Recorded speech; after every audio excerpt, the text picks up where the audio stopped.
preach this morning in the name of God, the Father, and the Son, and the Holy Spirit. Amen. So last week the curtain fell. Last week the curtain fell on Act 2 of the great drama that is the story of the Bible, and it was the golden age of Israel. The years of King Solomon reigning, that was the golden age of Israel, as good as it would ever get for God's people. When all of God's promises were fulfilled, all of God's people flourished, all of God's plans for Israel were bearing fruit. It was the golden age, and it ended on a high note. But it ended on a sour note. For though God gave Solomon a heart of wisdom, Solomon gave his heart to many foreign wives who turned him away from the Lord and introduced him to the worship of false gods. Now, as the curtain rises on the beginning of Act 3, that lone, sour note in Solomon's life has grown into a loud, crashing chorus among his people. If Act 2 is the golden age of Israel, and Act 3 is the dark ages. And they are dark ages that last for some 400 years, from the death of Solomon in 930 BC all the way to return from exile in 538 BC. 400 years, 4 centuries of darkness, of decay, and of destruction. This Act 3 is by far the most dark, difficult, and depressing act in the entire drama that is the Bible. This is by far the most difficult part of the Bible to read, not only because of the huge cast of characters with really long names, that makes it confusing enough, but because this is the part of the Bible where the hammer of God's wrath comes down upon his people again and again and again. Take a look, for example, at what God says to them on the top of page 198, at the top of page 198 in your copy of the story. The Lord sends a prophet who says to his people this, top of page 198. Because of this, I am going to bring disaster on the house of Jeroboam. I will cut off from Jeroboam every last male in Israel, both slave or free. I will burn up the house of Jeroboam as one burns up dung, until it's all gone. Dogs will eat those belonging to Jeroboam who die in the city, and birds will feed on those who die in the country the Lord has spoken. And this is the sort of thing people have in mind when they grumble and complain about the so-called Old Testament angry God of wrath. It's this sort of thing. And this is the sort of thing we hear again and again and again in these 400 years. This is by far the darkest, most depressing, most difficult part of the entire Bible to read, which is why most people simply don't read it. Most people avoid it. Even our own Lutheran lectionary avoids it, which means that for some of you, this may be the first time you've ever heard any of these stories. And if that's the case, what I want you to hear is this, that in the midst of the darkness there is light. That in the execution of God's justice there is mercy, that in the middle of gloom there is grace, that God is always faithful to his people and to his promises, even when they are dead. Even when things are falling apart, as they do in our lesson today. So let's take a look. Now our lesson today focuses on 2 men, 2 kings, who between them create the frame, the picture frame, for what will happen to Solomon's once glorious and golden age. And these 2 men are 2 kings. Their names are Rehoboam and Jeroboam. We'll look at each of them, but let's look at Rehoboam first. So King Solomon dies. Rehoboam is crowned as king. He inherits his father's throne. And Rehoboam inherits a kingdom that has got everything going for it. His grandfather David gave Israel peace from all of her enemies round about. His father Solomon gave Israel power and prosperity. Rehoboam inherits a kingdom that is just simply humming right along, and all Rehoboam has to do is not mess it up. And his first decision is a really easy one to make. I mean, it's a real softball. Take a look for yourself. Top of page 194. Top of page 194. Now the assembly of Israel went to Rehoboam, and they said to him, "Your father put a heavy yoke on us, But now lighten the harsh labor and the heavy yoke he put upon us, and we will serve you. You see, the golden age of Solomon came at a high price. A price of heavy taxes, a price even of forced labor. Well, lower the taxes, lighten the labor, the people will love you, right? That's an easy decision to make. Now, to his credit, Rehoboam shows admirable caution and prudence. He goes to his father's counselors. Remember that his father was King Solomon, the wisest man who ever lived. These are men who lived and worked and advised him. These are men who give some pretty good advice, and they do. They say to Rehoboam, top of page 194, they replied, if today you will be a servant to these people and serve them and give them a favorable answer, they will always be your servants. But Rehoboam doesn't listen to them. Rehoboam doesn't take their advice. Rehoboam decides to do the exact opposite thing. Bottom of page 194. Rehoboam says to the people, my father made their yoke heavy. I will make it heavy. My father scourged you with whips. I will scourge you with scorpions. And the people say, yeah, I'll tell you what you do with your scorpions, buddy. I'll scourge this. And they turn on their heels and they walk away. 10 of the 12 tribes of Israel walk away. The kingdom is divided. Never, to this day, never to be reunited. In the lower story, it's a complete and utter tragedy, a disaster. But in the upper story, God saw this coming all along. Remember back in the days of the judges, when the people went to the prophet Samuel and they said, we are sick and tired of all these judges, give us a king. And the Lord spoke to the prophet Samuel and said, y'all don't want a king. Because let me tell you what a king will do. He will raise your taxes, he will take your money, he'll take your property, he'll take your labor, he'll put a burden on your back that you will not be able to bear. And listen to God. And just 3 generations later, that's exactly what happened. You see, in the upper story, God saw this coming all along, and in the upper story, God has a plan to redeem it in the end. Remember, God made a covenant with David. And that is a one-way covenant from God to man. God made unconditional promises to David. And let's remind ourselves of the promises that God made to him. Leave your finger here, because we're going to come back to this spot. And open up with me to page 159. Page 159. And let's hear again the promises that God made to David. So page 159 in the middle, this is God's covenant with David. God says to him, I will raise up your offspring to succeed you, and I will establish his kingdom, and I will establish his throne forever, and I will never take my love away from him. I will set him over my house and over my kingdom forever. His throne will be established forever. Those are the promises God made. And those are unconditional promises from God to man, that no matter what might happen, no matter what David or his sons might do, God will make these promises to them, and God always keeps his promises. God is always faithful to his people, even when they are not. And this Act 3 is the story of God's faithfulness. In the 400 years to come, the 4 centuries of these dark ages, there will be all kinds of different kings from the house of David. Some of them will be good, but most of them will be bad. Some of them will be wise like King Asa, others will be fools like King Rehoboam. But God will always be faithful.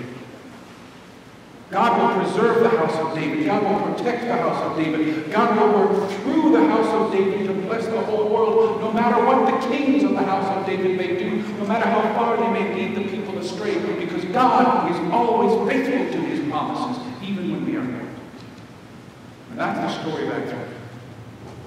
We see it on display here in the southern kingdom with the stupidity and the foolishness of Rehoboam.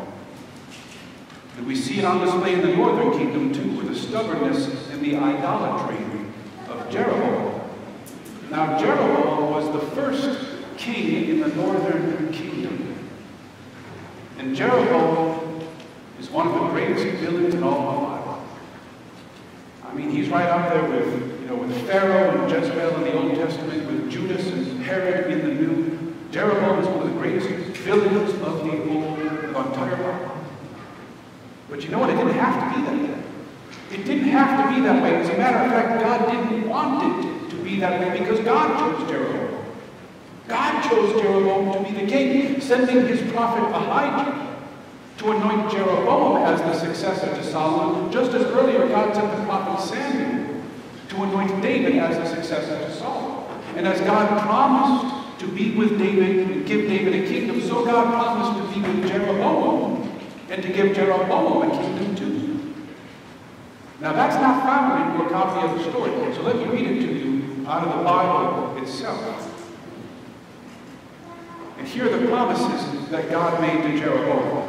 And the Lord said, I will take you, and you, Jeroboam, shall reign over all that your soul desires. You shall be king over Israel, if you will listen to all that I command you, if you will walk in my ways, if you will do what is right, if you will keep my statutes and my commandments, then I will be with you. I will be with you, and I will build you an enduring house as I built for David, and I will give all of Israel to you. That's the promise God made to Jeroboam. Those are the plans God had. Now, God's promise to Jeroboam is not like the one he made to David. It's not an unconditional promise. You've heard that word if time and time and time again. But still, God had plans for Jeroboam. And though Jeroboam turned away from the Lord and fell into sin, well, didn't all the others do that as well? Didn't Saul and David and Solomon and all the kings before him fall into sin as well? But you see, the difference is this. That David repented of his sin and returned to the Lord, which was good. Solomon hid his sin and turned to false gods, which was bad. But Jeroboam flaunted his sin. Jeroboam flaunted his sin, and Jeroboam made up gods of his own, which in the Lord's estimation was worse. In the Lord's eyes, in the Lord's estimation, to simply make up gods of your own is just about the worst thing you can do.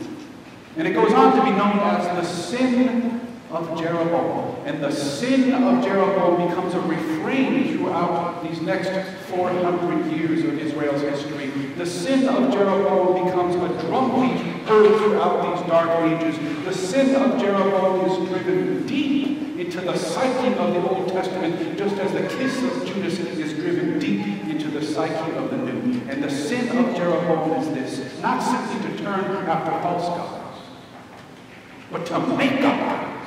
To make up gods of all of your own. Because that's what Jeroboam did. Flip back to where you were, and let's take a look at how Jeroboam did it on page 196. Page 196. So Jeroboam the king made 2 golden calves. And he said to the people, it's too much for you to go to Jerusalem. Here are your gods, O Israel. Here are the gods that brought you up out of Egypt, these 2 calves which I have made. And then Jeroboam built shrines on the high places for the gods that he had made. And Jeroboam appointed priests for the shrines on the high places for the gods that he had made. And Jeroboam instituted a festival that the priests would lead in the shrines on the high places for the gods that Jeroboam made. And Jeroboam offered sacrifices at the festival led by the priests in the shrines at the high places for the gods that he had made. And that's the sin of Jeroboam, which is just to make it. Just to make the whole thing up out of the whole. And I fear that that is where we are headed, not simply as a nation, but as an entire culture, perhaps even as a civilization. I fear that Western culture is on the precipice of a dark age, which is characterized by the sin of Jeroboam, simply making it up. You know, all idolatry is sin. All idolatry is sin. It's a violation of the first commandment, which is you shall have no other gods before you. All idolatry is sin. But in a sense, you can kind of understand how Solomon and some of the others were lured to worship the false gods of the nations all around them. That desire to fit in, that desire to be just like everybody else, doesn't make it right. It doesn't make it right, but you can understand how it happened. But to do what Jeroboam did, I mean, to just make up gods of your own that you know there are no gods because you made them, and then to treat them like gods, I mean, that's just a whole new level of idolatry. It's a whole new level of creepiness. Let me give you an example. The Bible often compares idolatry to adultery because both of them are the breaking of a covenant relationship. And all adultery is sin. Right? All adultery is sin. But again, you can kind of understand how it happens. You know, how a person might be attracted to, and give themselves to, perhaps even fall in love with someone who's not their husband or their wife. Doesn't make it right. Doesn't make it right, but you can kind of see how it happens, how a man might fall in love with another woman, but you know what? To make up the woman on your own. To order her online, part by part, according to specifications. To have her delivered at your doorstep on a box. To take her out, to give yourself physically to her, to even fall in love emotionally with her, that's like a whole new level of creepiness. And that's where we are today. That's where we are today. That is where we are headed as a culture. This will be common in the next 5 to 10 years. You mark my words. Because already in 2017, a man in China has made and married his own robot wife. That's where we're headed. That's where we are. It's the sin of Jeroboam, which is to just make it up. Make it up as you go along. Make up your own morality. Make up your own reality. Make up everything. Now, we may think it's a new thing and call it postmodernism.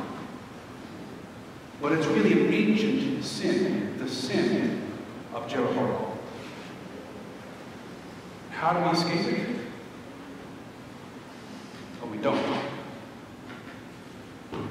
Like the faithful people in the northern kingdom in Jeroboam's day, and there were some. We are part of a society, part of a culture that is much larger than ourselves. We find ourselves caught up in cultural currents that pick us up and sweep us along whether we want to go or not. But it doesn't mean that we have to like it. And it doesn't mean that we have to go along with it. God didn't. God had plans for Jeroboam. And Jeroboam rejected those plans. Jeroboam turned away from God, and Jeroboam brought 10 of the 12 tribes of Israel with him. But God sent the prophets to call them back. Prophets like Ahijah and Shemaiah in this chapter. Prophets like Elijah and Elisha, Amos and Hosea in the next chapter. 13 prophets. Over the next 400 years, God would send to his people, both north and south, prophets. To speak the clear word of God to them, prophets, to call his people back to himself when king and culture were leading them astray. Because God is always faithful to his people, even when his people are not. Now, I am no prophet. I make no claim to have any kind of God-given knowledge of what the future may bring, but I do know what's happening in the world today. I do know which way the culture is trending, and I do know that it's away from God and not toward Him. And I do know this. That God may not send us prophets anymore, but God has given us his word to speak to us, to guide us, and to call us back to himself. Will you listen? Will you trust him? No matter how dark and crazy it may get out there, and will you follow him? No matter how hard it may be. These next few chapters of the story are some of the darkest, depressing, and most difficult in the entire Bible, when we cannot but see the broken, sinful nature of humankind and the awful reality of God's judgment and God's wrath. But in the midst of darkness, there is light. In the execution of justice, there is mercy. In the midst of the gloom, there is grace. God keeps his covenant with the house of David. God keeps sending prophets to his people to call them back, because God is always promises, even when we are not. And amid the loud, cacophonous chorus of our truth, tune your ears to hear that high, sweet note of grace. Amen. Let us pray. Lord God Almighty, your word is truth. But God, your word is not always easy to hear. Lord, speak to us. Open our ears, open our hearts, open our minds to hear what you are saying and to receive it for what it is, for the truth. And then, God, give us the faith and the courage and the perseverance to follow you, no matter how crazy and dark it may get, no matter how hard it may be. Lord, give us the faith to follow you, because you are always faithful to us. We would give you ourselves. In Jesus' name.